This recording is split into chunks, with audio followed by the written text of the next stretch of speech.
You are listening to Proof Text, a Glossa House podcast exploring Scripture and all things related to it. New episodes are released daily.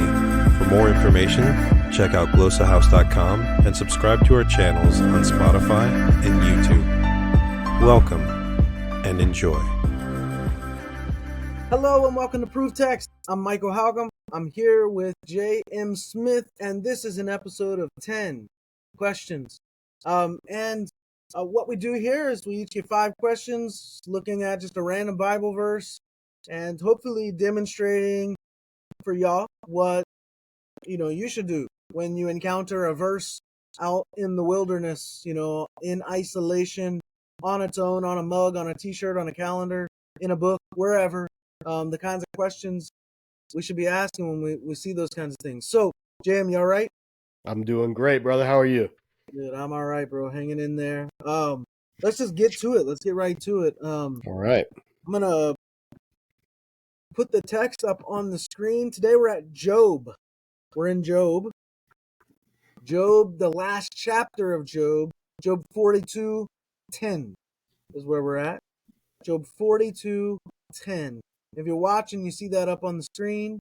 If you're just listening, then I'll go ahead and read it in English here. After Job had prayed for his friends, the Lord restored his fortunes and gave him twice as much as he had before. All right, that's Job 42:10. One more time. After Job had prayed for his friends, the Lord restored his fortunes and gave him twice as much as he had before. Man, oh man, oh man, a lot of damage could be done with this kind of verse in isolation. So, let's see what kind of questions we have. JM, you want to go first, or you want me to? I go ahead. You can go first because I want to look at one thing. Okay, all right. So my first question is, who are his friends? Just knowing a little bit about the story earlier in the story, right? We know that there were several that were mentioned by name. Is when it says his friends here, is it referring to those people specifically? Or it's just friends in general? Simple question. But after Job prayed for his friends. So who are his friends? All right. My question has to do, and the reason I was looking is because there's a Kathif Koreh issue in this verse. And Yahweh returned at Shavit. At Shavit is what is written, and what is supposed to be said is at Shavut. And so that word Shavut it's translated different ways. It's translated as losses. It's translated as by the King James as captivity. The Yahweh turned the captivity of Job, or returned to the captivity. Yeah, so I have questions that I want to know, and that would take longer than we could do in an episode here to figure out what's going on there, textual wise. Yeah, that's my first question. What is this Shavit or Shavut, and what does Shavut mean? Because it's rendered as everything from fortunes to captivity to loss. So, yep. My second question is going to link to that. So we have the Shav et Shavit, and maybe this is too close to your question. I don't know, but do we have some intentional, like the Hebraic wordplay going on there? Like, what is that? Shav Shavit.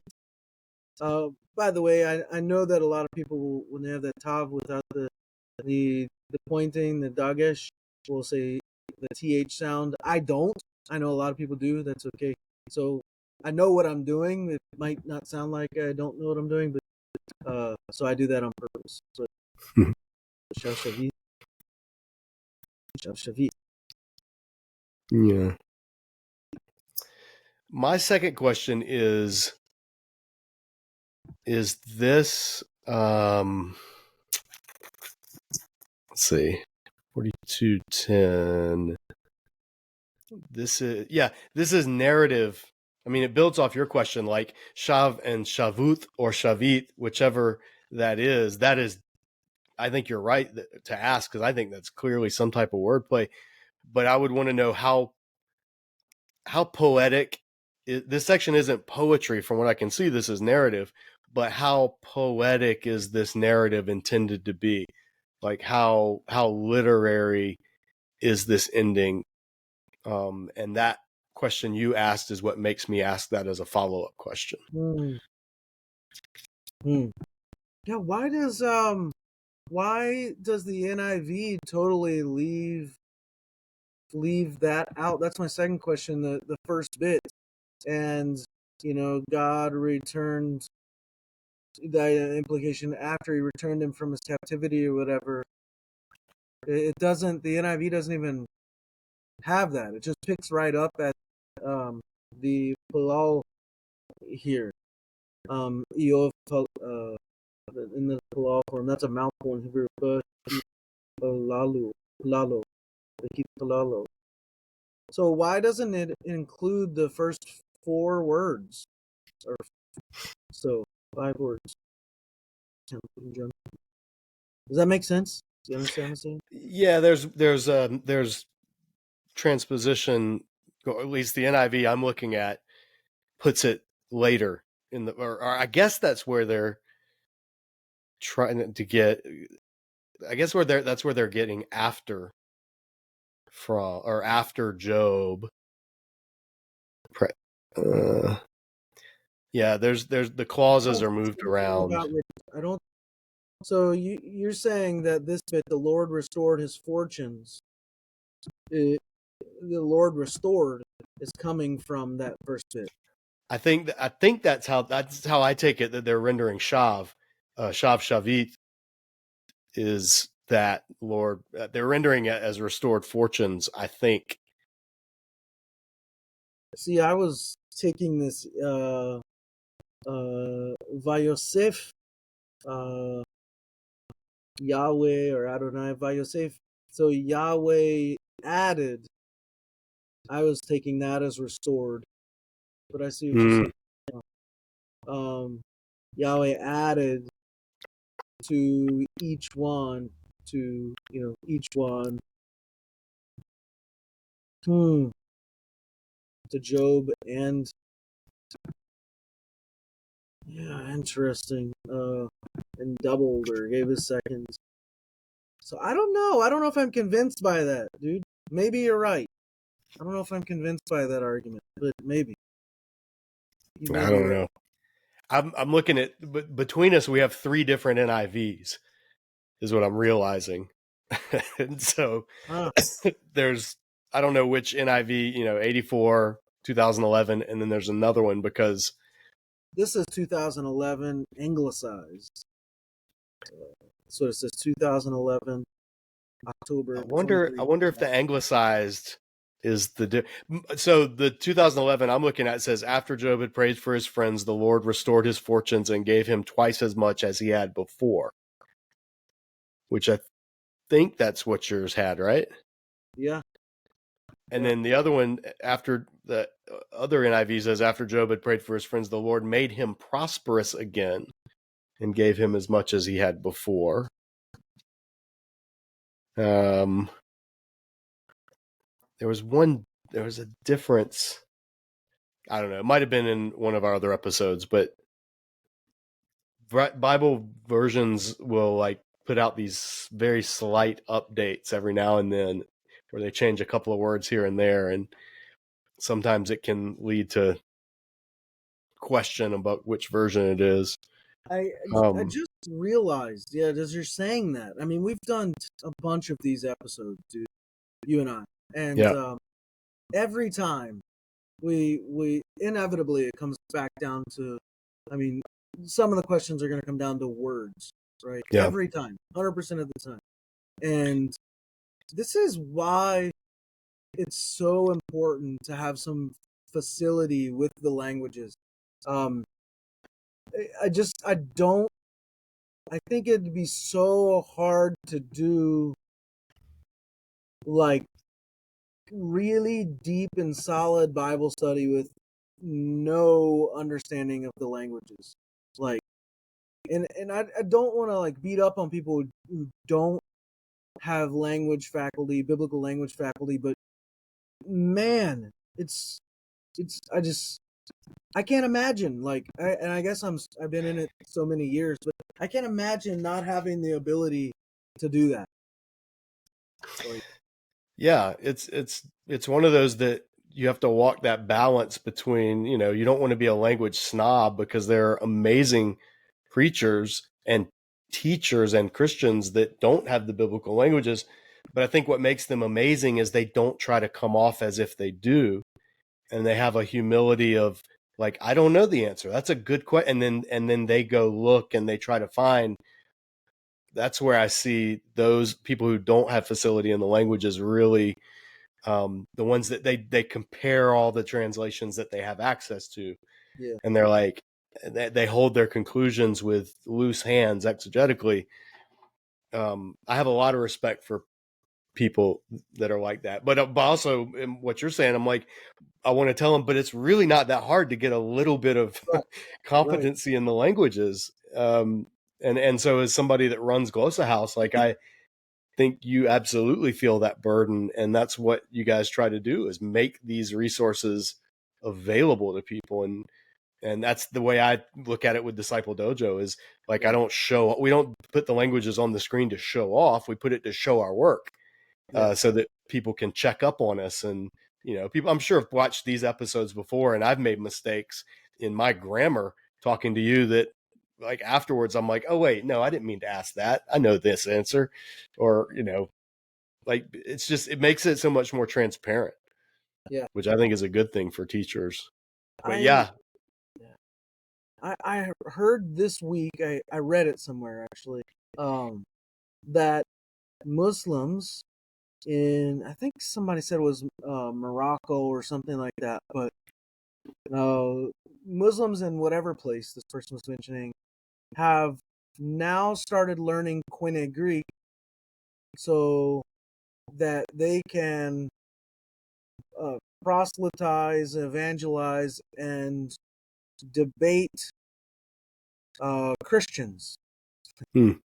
um, with far greater accuracy, right? And far greater, like, I don't know, authority, I guess you would say, right? Yeah. So imagine you're a Christian in like a Muslim country like Morocco, for example, and you don't know Greek, and then here comes this Muslim who now can suddenly open the Greek New Testament or the Greek Septuagint and say, well, here's really what this means in the Greek. You've been duped, you know.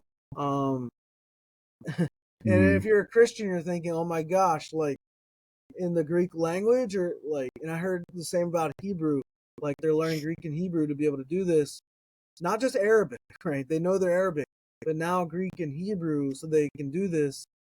And yet we have Christians who are resistant to learning Greek and Hebrew, and it's like, man, that's pretty damning in some ways. Yeah, Yeah. Yeah, I think so. I think it is. I mean, and it's brilliant on the part if you're trying to reach a culture, learning the language of like any Christian that wants to minister to Muslims has yeah, needs to learn Arabic or at least have a familiarity with it to be able to intelligently discuss the Quran and the Hadith. So it only makes sense. It just shows the importance that somebody places on something. And yeah, I think most people honestly are just they're just intimidated because of the way language is taught in our culture. Language is something you do in school with a textbook and a teacher, And people are like, I don't have time for that. I got kids, a job, a mortgage, blah, blah, blah. And I think they think that that's how you have to do it. And I don't know. I feel like that's a huge part of is people just don't know. It's And not as hard as they think. yeah, I mean, and by the way, I mean, on that note, we just launched some YouTube shorts. We started launching these last week, 8 days ago, and they've been decently successful so far. Hopefully, we'll get more. But what we have right now is we're alternating days, a Greek phrase of the day, Mm-hmm. teach you how to speak Greek in under a minute every day, and then the next day is Latin, teach you how to speak Latin in under a minute. Because these are just like less than 60 seconds a day. You could start learning the languages, Greek and Latin, and then Hebrew's on the horizon. So Yeah. Yeah, dude, it doesn't have to be that sit down with a book and gruel out the homework and that kind of stuff. And in the classes, the Greek class I'm teaching it for Gloss House U right now, I mean, I teach 95% in Greek, and you'll be able to start speaking and responding to Greek in minutes, really. So stuff's important, man. I just can't imagine coming to the text like not having any facility to be able to do that. Like, it must feel overwhelming. Like, I've been in it so long that I can't even remember what that's like. Like, I don't know if that's a bad place to be in or not, but it's hard to relate to in some ways. But that's why I'm so passionate. Everything I do in my life comes down to helping people handle scripture responsibly. Everything. Like, my whole life and career, my whole livelihood is based around helping people handle scripture, engage scripture responsibly. Yeah. And that's what this, you and me doing this, that's what it's about. Yeah. Yeah. I mean, that's the mission of Disciple Dojo, like to train, equip, engage, empower. Exactly that same thing. So it's a never ending task for sure. That's right. Yeah. Never ending. And as long as people keep being born, it's never going to end. Yeah. So, anyways, I know we went on a tangent there, but man, if you're watching this and you don't have any language facility, I just want to encourage you to rethink that, reconsider that, and if you have had some language learning, and you've moved away from it, get back into it. It's so very important. Start with the YouTube, Gloss House's YouTube, the 1 minute, the shorts on there, 1 minute a day or less. Learning stuff. JM's got a lot of good stuff over at Disciple Dojo. Gloss House has got a ton of stuff too. Yeah, there's no shortage. It's not for a lack of resources. That's right. That's for sure. It's not for a lack of free resources. Yeah. There are tons of free resources. So, I think we're on our third question. I think you're up to bat, or am I up to bat? I don't remember, but you started. Yeah. So, yeah, you go. Okay, I'll go. So I think this is my third question. Well, if anybody's keeping track, I doubt anybody's keeping track, but they can correct us in the comment section. So, it says, and gave him twice as much as he had before. Like, the whole verse, if I were to just read this in isolation like this, like, again, just see it out in the wild, hear Joyce Meyer or Rod Parsley or Creflo Dollar or Benny Hinn or Jesse Duplantis, any of those reading this, and it gave him twice as much as he had before. The Lord restored his fortunes and gave him twice as much as he had before. Boy, oh boy, does this mean what it seems like it means? Is there a prosperity message embedded in this? What is going on here with this? Restored his fortune and doubled his money. My third question is, and this one's going to maybe rankle some people, but did this happen? Like, is Job a historical book, or is Job a piece of wisdom literature? I think that's a legitimate, valid question, even for Bible-believing evangelicals, based on the genre of this book. So that's my third question. Is this a Jewish novella? That's great. That's an excellent question, man. Did this happen? I'll just cheat real quick. My fourth question, then I'm gonna skate behind your question there. I had that image at the end of Napoleon Dynamite, or the scene in Napoleon Dynamite where he's like, Kip, could you pull me into town or something like that? And then it's got Kip on his little 10-speed and pulling Napoleon on his rollerblades behind him, Towing him into town. yeah, To towing the him into, to and they go the cage they go fighting to the lessons. dojo. Yeah, they Yeah. go to the dojo. Rex Kwon Do. Rex Kwon Do, yeah. Yeah. So, anyways, skating behind that's what brought that to mind. So yeah. So I was gonna ask, what difference does it make if this didn't happen? I'm not saying it didn't, but I'm asking, what difference would it make if it didn't happen? So you asked, did it happen? I'm asking, what difference would it make if it didn't happen? Now, a lot of people, like you said, might, I don't know, feel some kind of way about that. It hits even a little harder when you ask something like that about Jonah, for example. Yeah. Then people are quick to be like, "Oh, well, if you do it for one text, then you got to do it for all." No. Right to the Gospels. Yeah. Yeah, You just go right. right to the resurrection. Right. So Jesus wasn't raised? Yeah, exactly. Yeah. But no, it has to do with genre, right? So, what if this didn't happen? Then what? That's a cheater.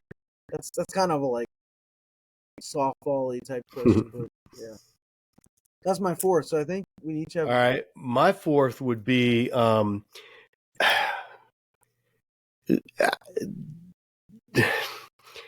God restored. It said the Lord gave Job twice as much as he had before, so that he had double. But it says, how can God restore dead children? Like Job's children died. Did his wife have more kids? Did they get like that's the kind of thing that pushed towards my prior question, was when you sit down and look at how literal this is being. Or is it even talking about the children? Is it only talking about the material possessions he lost, the house that collapsed and the flocks that got carried off by raiders and all this stuff? But if so, what about his dead kids? Like it kind of, I don't know. This verse on first reading is a very happy ending, but then when you stop and start asking the questions, it gets a little more ambiguous, to me at least. Yeah, absolutely. Which is a hallmark of good wisdom literature. Backtracking on one of my questions I asked is, as friends, I want to ask, is that the people mentioned in 42:9 that are earlier in the story, or is this more in general? It actually, the word friends there is more like neighbor, I guess. But that could have way different connotations than friends. But now I want to ask, maybe I'm cheating again, but in relation to the following verse 42:11, this line, they comforted and consoled him over all the trouble the Lord had brought on him, and each one gave him a piece of silver and a gold ring.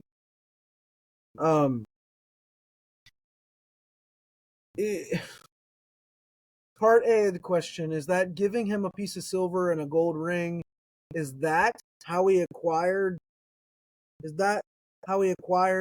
double of what he had in the first place? Like, did the Lord use them? Is that what it's talking about? And then second, over all the trouble the Lord had brought on him. I don't know, man. That line blows my mind. Is that a good translation? Why it seems, this I guess gets into that theodicy question. It seems silly for the Lord to bring trouble on Job, put him through all this stuff, only to restore him in the end. Like that, I can. Is the book giving us some sick and twisted image of God, or is there something else going on here? That's my question. That's what I'm getting at.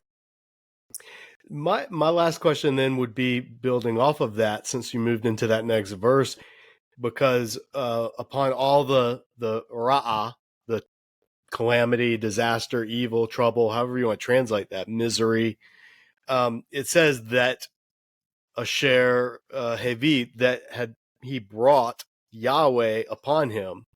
But Job goes out of his way, the book of Job goes out of its way to show that God is not the one that brought it on him, that Satan is the one who is allowed. And so I want to know how much, I mean, this is what leads critical scholars would say, well, this is different sources. This was added on to the end of the book, which I don't agree with.